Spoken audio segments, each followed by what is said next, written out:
Alléluia, soyez bénis, cher peuple de Dieu. Félicitations à tout le monde. Félicitations. Bravo, bravo, bravo, bravo. Je voudrais féliciter chacun de vous. Que le Seigneur vous bénisse. Qu'il vous accorde l'exaucement à vos sujets de prière. Qu'il vous accorde la révélation, le surnaturel divin qui a été déclenché dans ce temps de jeûne et prière. Qu'il vous accompagne, demeurez des hommes et des femmes de prière, continuez de lire la Bible, continuez de marcher en fonction de sa parole et d'obéir à ses lois. Félicitations, à lui la gloire, au nom puissant de Jésus. Amen. Bravo, bravo, bravo, bravo, bravo. Alors, aujourd'hui, dimanche 25 septembre 2022, nous sommes au 21e jour de notre temps de jeûne et prière. Nous sommes à la gare, la fameuse gare. Voilà, soyez bénis. Nous sommes des hommes et des femmes spirituels. Le mouvement devenir un vrai chrétien, il s'agrandit. Voilà, ce mouvement a été lancé par l'église La Moisson. Nous sommes dans la joie parce que chaque fois que nous lançons les jeûnes, il y a de plus en plus de personnes qui nous rejoignent pour pouvoir faire le jeûne avec nous. Et vraiment, on sent voilà, cette flamme de la prière, cette flamme de l'intercession, du combat spirituel. Les gens sont en train de devenir de véritables chrétiens, des hommes et des femmes spirituels. On est heureux, on rend toute la gloire au Seigneur. Nous sommes aujourd'hui en train de conclure notre moment de jeûne et prière. Mon frère, ma soeur, on mettra en ligne une vidéo de prière pour la bénédiction de fin de jeûne.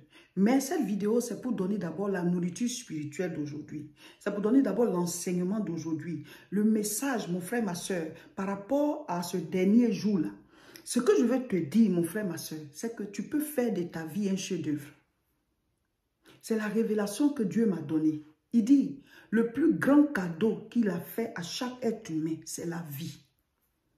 C'est quand tu es sur le point de perdre ta vie, c'est là que tu te rends compte que, en fait, c'est le plus grand cadeau, c'est le plus grand bien que tu as même sur cette terre. La vie est un don de Dieu. La vie est une grâce qui vient de Dieu. Et Dieu m'a donné cette révélation. Il dit, chacun de vous peut faire de sa vie un chef-d'œuvre.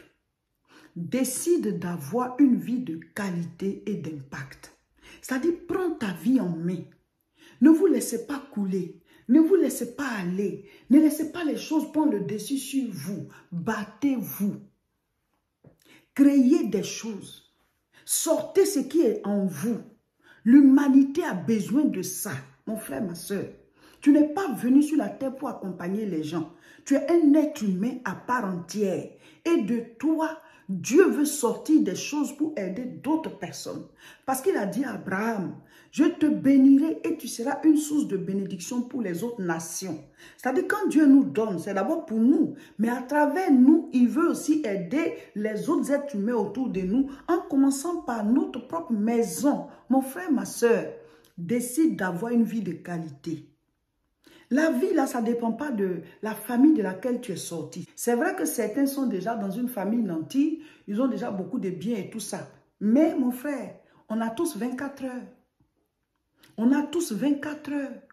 Qu'est-ce que tu fais des heures que Dieu t'a données? C'est pour ça qu'on dit, où tu es né, là, ça ne dépend pas de toi. Mais où tu vas terminer, là, c'est entre tes mains. Le niveau auquel tu es né, ça ne dépend pas de toi. Mais le niveau où tu seras avant de quitter la terre, là, ça dépend de toi. Oui, je suis sorti d'une famille pauvre. Oui, je suis malade. Oui, j'ai telle situation. Mais aujourd'hui, on a appris qu'on peut se faire accompagner par Dieu et vivre une vie de miracle. Et on t'a expliqué comment est-ce que tu peux te faire accompagner par Dieu. Il dit, donne-nous notre pain de ce jour. Ça veut dire quoi? Tu dois avoir une communion quotidienne. Tous les jours, tu dois prier. Tous les jours, tu dois lire la Bible. Tous les jours, tu dois obéir à la parole. Et tu seras accompagné par une main divine. Car Dieu ne fait point exception de personnes ni de favoritisme. S'il a accompagné des gens dans la Bible et leur histoire a été écrite pour nous servir d'exemple, c'est parce qu'il veut le faire pour chaque être humain. Écoute-moi, l'homme n'a pas été créé pour vivre seul. L'homme a été créé pour que l'Esprit de Dieu soit en lui. C'est à cause du péché qu'on avait perdu cette grâce-là. Mais Jésus-Christ est venu sanctifier la terre. Il est mort sur cette terre. Et il a sanctifié quiconque l'accepte. Donc quand tu l'acceptes, tu es rendu saint. Alors le Saint-Esprit revient en toi. Le Saint-Esprit étant en toi, tu dois maintenant manifester ce que Dieu avait mis en toi, ce qu'il avait prévu en t'envoyant sur terre. Mais ça passe par une décision. Décide d'avoir une vie de qualité. Décide de sortir de tout ce qui te met en retard. Fixez-vous des objectifs et travaillez. Arrêtez d'être distrait par la vie des autres. Arrêtez d'être distrait par les buzz. Arrêtez d'être distrait par les critiques, par les moqueries. Le temps passe. Fais de ta vie un chef-d'œuvre. Décide de devenir quelqu'un qui inspire les autres. Et pour ça, il faut que tu sois concentré. Même ton travail, ta profession, là, tu as des niveaux à acquérir là-bas. Mais les gens sont trop distraits. Vous êtes trop distraits. Reste concentré. Le temps là que tu as à vivre sur cette terre, ça finit et tu n'as pas atteint l'objectif, tu n'es pas arrivé à destination. Parce que sur le chemin, tu es tellement distrait. Tu laisses ton chemin, tu t'en t'occuper d'autres choses, tu reviens. Tu laisses ton chemin, tu t'en t'occuper d'autres choses. Alors qu'il y a un timing, il y a un temps dans lequel tu dois atteindre chaque objectif. Il y a un temps dans lequel tu dois réaliser chaque chose de ta vie. Restez concentré sur votre chemin. Quand Jésus est venu sur terre, son objectif, c'était d'abord de faire le sacrifice en Israël, à Jérusalem. S'il finissait ce sacrifice-là, à partir de là, maintenant, il allait dire à ses disciples d'aller porter la bonne nouvelle aux autres nations. C'est pour ça que quand on lui a demandé, il a dit, je n'ai été envoyé qu'aux brebis égarées de la maison d'Israël. Il devait d'abord faire le travail en Israël là-bas. Il devait d'abord être crucifié à Golgotha, entre ciel et terre. C'est tout un symbole, réconcilier le ciel et la terre. Christ est l'échelle qui réconcilie le ciel et la terre. Sur cette échelle, les anges montent et ils descendent. L'échelle que Jacob a vue. Donc, il était concentré sur son objectif. Il devait accomplir cette mission. C'est pour ça qu'à Golgotha, il a dit, tout est accompli. Mais nous, on est distraits. Il y a des choses desquelles tu dois parler, tu laisses, tu parles d'autres choses. Il y a des choses que tu dois regarder, tu ne regardes pas, tu t'en vas regarder autre chose. Il y a des choses auxquelles tu dois penser, tu n'y penses pas, tu t'en vas penser à autre chose. Il y a des choses que tu dois écouter, tu ne les écoutes pas, tu t'en vas écouter autre chose. Tu as tes études à faire, tu as tes diplômes à acquérir, tu as la promotion à avoir dans ton travail. Il y a des choses à faire dans ta maison. On est distrait, on est distrait. Décide de faire de ta vie un chef-d'œuvre. À la fin de ce jeûne-là, prends une décision. Désormais, je serai un homme de prière. Désormais, je serai une femme de prière. Le surnaturel divin va m'accompagner. Je vais poser les actes que je dois poser chaque jour. Je vais avancer chaque mois, chaque année. Je vais réaliser ma vie. Je vais faire de ma vie une vie de qualité et d'impact. Laissez le Seigneur vous inspirer dans votre vie de prière. Quand tu pries là, tu es connecté à Dieu. Dieu peut t'enrichir en te donnant une idée. Dieu peut t'enrichir en te donnant une certaine force pour aller agir et travailler pour amener ton idée à l'existence. Dieu peut t'enrichir en te donnant des partenaires. Dieu peut t'enrichir en te donnant une direction. Quelque chose même que les gens n'ont pas vu. Quelque chose à laquelle ils n'ont pas pensé. La Bible dit quoi? Des choses que l'œil n'a point vues, que l'oreille n'a point entendues, qui ne sont point montées au cœur de l'homme, mais que Dieu a préparé pour ceux qui l'aiment. Pas ceux que lui, Dieu, il aime. Hein. Dieu, il nous aime déjà, nous tous. Dieu, il nous aime déjà, nous tous. Mais ceux qui aiment Dieu, parce que ceux qui aiment Dieu ne sont pas nombreux. Tout le monde dit j'aime Dieu, mais Dieu, il regarde dans les actes. Parce que aimer Dieu, c'est garder ses commandements. Je vais lire. Romains chapitre 8, verset 19. Aussi, la création attend-elle avec un ardent désir la révélation des fils de Dieu. Quand tu te donnes à Jésus-Christ, tu es né de nouveau, on en a parlé. Tu es né, donc tu es enfant de Dieu. À tous ceux qui l'ont reçu, la parole a donné le pouvoir de devenir enfant de Dieu. Dis-moi amen. Donc tu es devenu enfant de Dieu. Maintenant tu dois croître parce que le pouvoir est entre les mains des fils. Un enfant nous est né, un fils nous est donné. La domination reposera sur son épaule. Alléluia, dis-moi amen. Donc le pouvoir, la domination est au fils. Il dit, tu es Pierre, sur toi je bâtirai mon église. Les portes du séjour des morts ne prévaudront point contre elle. Je te donnerai les clés du royaume des cieux. Ce que tu liras sur la terre sera lié dans les cieux. Ce que tu délieras sera délié. C'est quand on devient Pierre, on s'affermit. Quand on devient majeur dans la foi chrétienne, alors on a les clés. On a le pouvoir d'ouvrir et ça s'ouvre. On a le pouvoir de fermer et ça se ferme. Mais c'est quand tu as la révélation de qui est Christ, c'est-à-dire que tu t'affermis dans ta foi, tu ne te laisses plus distraire parce que tu sais que Jésus est le chemin de tout ce que tu cherches. Dis-moi amen. Alors désormais, tu deviens un homme de prière, une femme de prière. Tu lis la parole, donc tu marches avec Dieu. Tu marches avec Dieu, donc tu vas de conquête en conquête. Ça dit quoi? Les territoires que Dieu t'a accordés là, tu vas les conquérir comme Josué a aidé le peuple d'Israël à aller en conquête des territoires que Dieu leur avait donnés. Dieu t'a prévu peut-être la richesse, mais ça ne va pas tomber du ciel. Tu dois aller conquérir le territoire de la richesse. Dieu a prévu le mariage pour toi. Ça ne va pas tomber du ciel. Tu dois être un homme de prière, une femme de prière, pour que Dieu te fasse la rencontre. C'est-à-dire qu'il te fasse rencontrer la bonne personne. Il y a des femmes, mais il y a une seule femme pour toi. Il y a des hommes, mais il y a un seul homme pour toi. Et c'est Dieu qui sait. C'est lui qui guide les pas. C'est lui qui a envoyé Ève devant Adam. Et puis Adam dit, ah, cette fois c'est l'os de mes os, chair de ma chair. On a beaucoup de territoires à conquérir, mais on est trop distrait. Tu es en train de t'occuper d'autres choses, alors que toi-même, là, tu n'es même pas encore entré dans ton mariage. Tu es en train de critiquer le mariage des gens, alors que toi, tu n'es pas encore entré dans ton mariage. Tu es en train de parler des problèmes qu'il y a dans les couples des autres, alors que chez toi-même, il y a des problèmes. Tu es en train de t'occuper de l'enfant de quelqu'un qui a telle chose, alors que tes enfants ont besoin de toi. Tu es en train de critiquer la maison de quelqu'un qui est sale, alors que tu n'as pas encore balayé ta propre maison. On est trop distrait. Donc, notre vie, là, nous échappe comme ça. Il y a des niveaux qu'on aurait pu atteindre depuis longtemps. Mais comme on n'a plus le temps d'aller bifurquer quelque part, sur le territoire de quelqu'un d'autre, en train de se moquer de quelqu'un d'autre, ou alors laisser notre chemin pour aller nous promener dans le péché, prendre des problèmes là-bas, revenir vers le maître pour qu'il prenne le temps de nous nettoyer, ou qu'il prenne le temps de nous soigner, nous guérir, des brebis qui galopent d'un lieu à l'autre. Et le chemin est là, au moment où tu viens là. Il y a du temps que tu as perdu. Donc, notre vie prend fin. Et on n'a pas atteint l'objectif qu'on devait atteindre. Notre vie prend fin et la création n'a pas vu ce qu'il y a en toi.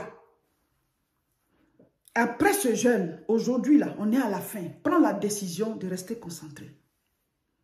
Prends la décision de ne pas laisser ce surnaturel que tu viens d'acquérir s'échapper. Prends des résolutions. Qu'est-ce qui distrait ta vie?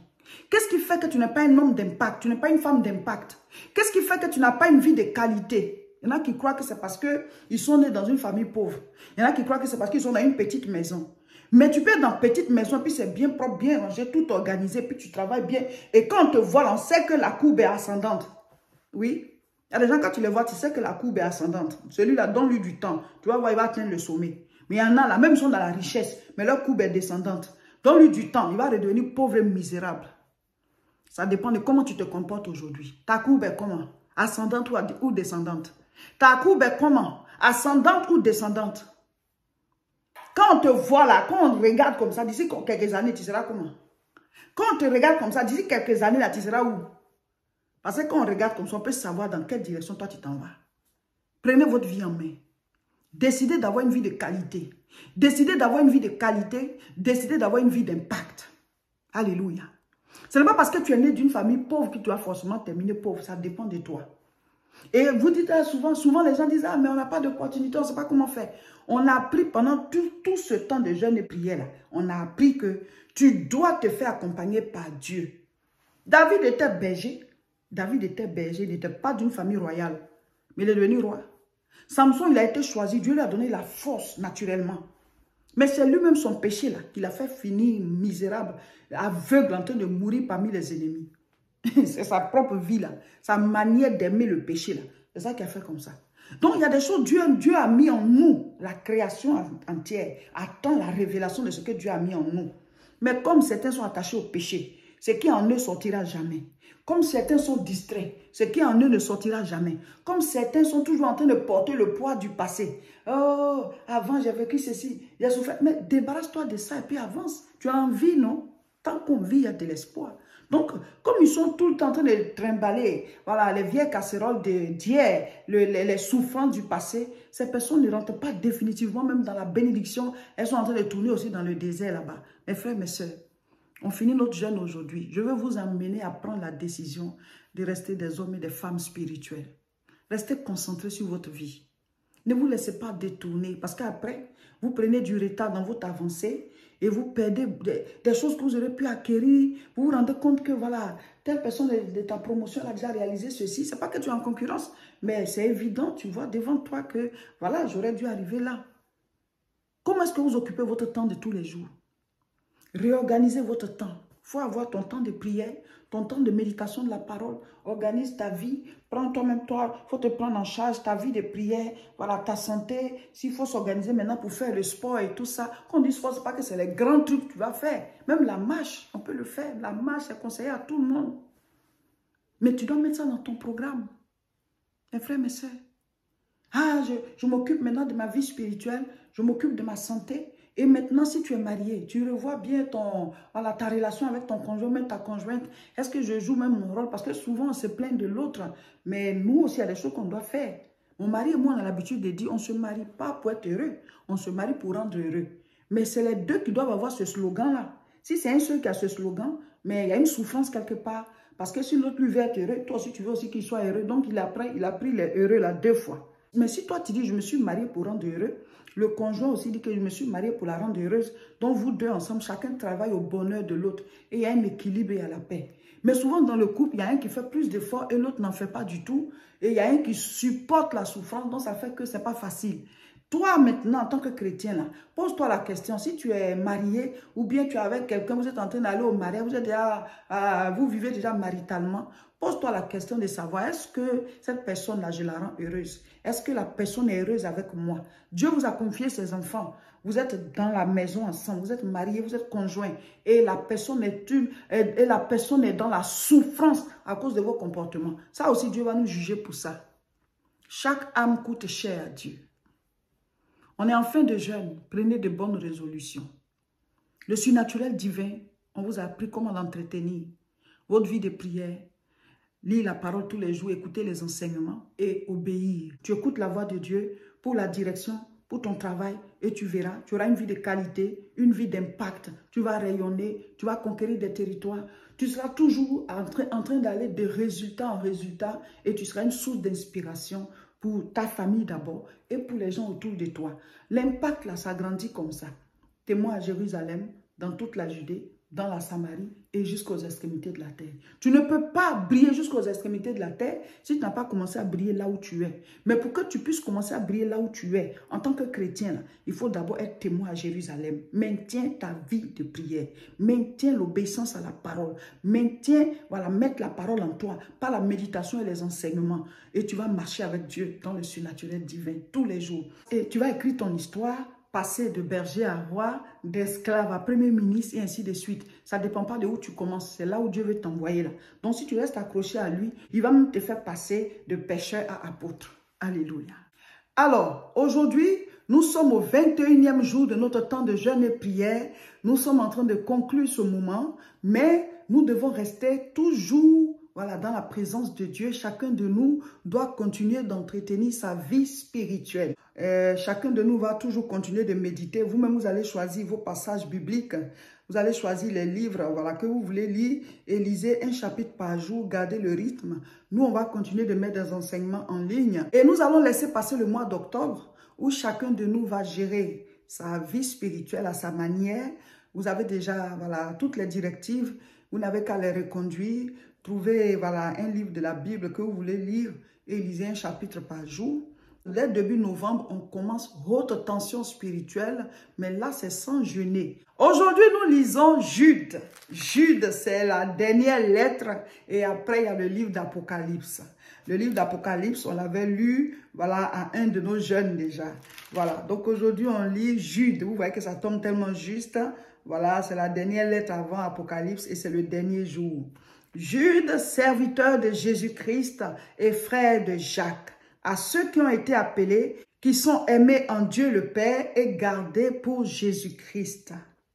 Que la miséricorde, la paix et la charité vous soient multipliées. Bien-aimés, comme je désirais vivement vous écrire au sujet de notre salut commun, je me suis sentie obligée de le faire afin de vous exhorter à combattre pour la foi qui a été transmise aux saints, une fois pour toutes. Nous devons combattre le combat de la foi. Nous devons combattre le combat de la foi. Tu dois lutter pour que cette foi qui est en toi puisse rester. Tu dois lutter pour que la foi soit communiquée à ta famille. Le combat de la foi. L'ennemi combat notre foi pour nous envoyer en enfer. Il va envoyer nos familles en enfer. Combattons pour cette foi-là. Prêchons l'évangile autour de nous. Partageons les vidéos pour sauver des vies, pour réveiller des gens. Il y a des problèmes dans les couples, des problèmes dans les familles. Partage les vidéos. Le prochain jeûne ou bien le prochain programme de prière, haute tension qui commence le 1er novembre. Il faut avertir d'autres personnes. Vous sauvez comme ça des vies. Donc mes frères, mes sœurs, continuez la lecture de Jude et mettez en commentaire ce que vous avez compris. Dieu nous a bénis. Alors, on a demandé à chacun de vous qui a suivi ce programme, que vous ayez jeûné ou pas, de soutenir l'église La Moisson dans ses projets d'implantation. Voilà, pour l'instant, on est au niveau de Côte d'Ivoire et de Togo et nous voulons mettre de l'argent de côté, atteindre la somme qu'il faut pour construire le temple de Côte d'Ivoire. Et au niveau de Lomé, on est pour l'instant sur un terrain loué, mais on veut mettre encore de l'argent de côté et acheter aussi la parcelle là-bas. Voilà, donc ce sont ces deux projets pour l'instant. Et au niveau de la France ici, c'est nos différentes factures, les charges de l'église, mais aussi plus tard acheter un bâtiment ici. Mais c'est petit à petit qu'on fait. Alors, on s'est rendu compte que ceux qui jeûnent sont nombreux. Ah oui, nombreux. Ceux qui suivent le programme, les enseignements avec nous, ils sont nombreux. Mais ceux qui soutiennent là, en tout cas quand on finit les jeûnes là, ceux qui soutiennent ne sont pas nombreux. Mais pourquoi ? Pourquoi ne pas décider de soutenir cette œuvre La Moisson qui t'a fait du bien et qui t'enseigne et puis toi-même tu es devenu un homme spirituel, une femme spirituelle. Ça fait quoi si tu décides aussi de soutenir cette église? Qu'est-ce que ça fait? Donc ceux qui jeûnent sont nombreux, mais ceux qui soutiennent ne sont pas nombreux. Et on vous montre les images. L'œuvre de Dieu, on doit tous faire ensemble. Nous, on fait notre part. Donner ces enseignements, ça veut dire qu'on est consacré, on est à fond, on prie, parce que ce sont des enseignements profonds. Donc, nous, on a consacré notre vie à ça. On a consacré notre vie à ça. Donc, choisis une offrande qui toi-même te touche. Tu dis, cette œuvre-là, je dois envoyer cette offrande là-bas pour qu'eux aussi, ils puissent faire les travaux. Puis, voilà, petit à petit, quand on va atteindre la somme, on va construire l'église de Côte d'Ivoire, on va acheter la parcelle pour le Togo. Et après aussi, c'est dans d'autres pays au fur et à mesure. Comme ça, au moins, quand tu es, tu n'es même pas dans ton pays, tu peux recommander pour dire, va à l'église La Moisson, là-bas, moi, je suis sûr qu'on va te prêcher le salut. On veut aller au ciel, mes frères. On va quitter la terre là. L'autre côté là, c'est plus long qu'ici. Donc, une église qui prêche l'évangile, le salut, toi-même tu vois qu'on prêche le salut. Toi-même tu vois qu'on prêche la vérité. Tu es devenu vraiment un homme de prière, une femme de prière. Mais fais venir ton offrande d'action de grâce. Sinon, c'est le constat qu'on a fait. On est nombreux à faire le jeûne, on est nombreux à faire le programme, mais ceux qui soutiennent ne sont pas nombreux du tout. C'est pas bon, c'est pas bon. Que Dieu touche vos cœurs, qu'il touche vos cœurs pour nous soutenir, pour pouvoir implanter l'église La Moisson, voilà, au fur et à mesure, voilà, pour que les gens aient un lieu de prière. Voilà, aujourd'hui, dimanche 25 septembre 2022, nous sommes à la fin de notre temps de jeûne de prière. On est à la gare, on est à la gare, on est à la gare, cette fameuse gare. Voilà, c'était pour mettre un peu d'ambiance. Donc, on appelle le dernier jour la gare. Le train est arrivé, félicitations. C'est le dernier jeûne de l'année 2022. Et dès janvier, on commence un autre jeûne pour la nouvelle année. Voilà, donc octobre, novembre, décembre, on n'a pas de jeûne à faire. Tu peux toi-même faire tes petits jeûnes une fois par semaine, un jour. Mais sinon, on n'a pas de jeûne à faire. Parce que dès qu'on rentre en janvier, là, allez, on prend le taureau par les cornes. Mais dès le 1er novembre, on commence le programme Votre Tension Spirituelle. Mais c'est un programme de prière, d'enseignement, combat spirituel de fin d'année. Et ça englobe novembre, décembre et janvier aussi, le jeûne, là, voilà. Donc, Votre Tension Spirituelle, c'est 3 mois. Mais on ne jeûne pas. On ne jeûne pas, c'est jusqu'en janvier là-bas on va jeûner. Mais on va faire la prière parce qu'on est en fin d'année. Personne ne va être mouton de sacrifice, de sorcellerie de quelqu'un. Voilà. Donc préparez-vous. Dès le 1er novembre, on commence encore votre tension spirituelle, mais là on ne jeûne pas. Que Dieu vous bénisse. Partagez la vidéo. Tout à l'heure, on vous envoie la vidéo de prière de fin de jeûne. Il faut la mettre et puis tu pries, tu proclames, tu appelles à l'existence ta bénédiction, mon frère, ma soeur.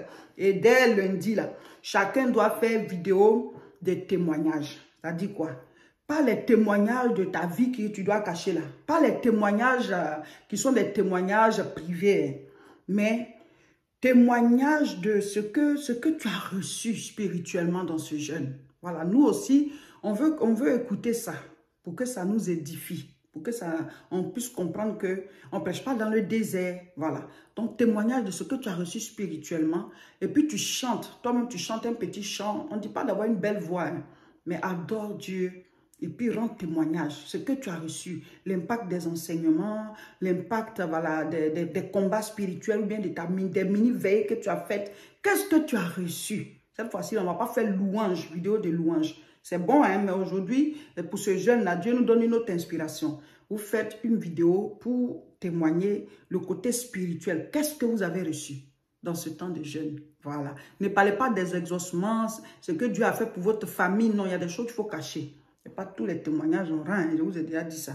Mais je parle du côté spirituel, l'impact. Voilà, moi aussi je vais faire ma vidéo pour vous dire qu'est-ce que j'ai reçu aussi. Voilà, dans quelle direction Dieu nous envoie par rapport à la manière maintenant, le surnaturel divin là, quel impact moi aussi j'ai reçu. Je vais donner ma vidéo, voilà. Donc tu loues toi-même, tu donnes un chant. Et puis maintenant, tu expliques ce que tu as reçu. Et on va vous mettre le numéro auquel il faut envoyer sur WhatsApp.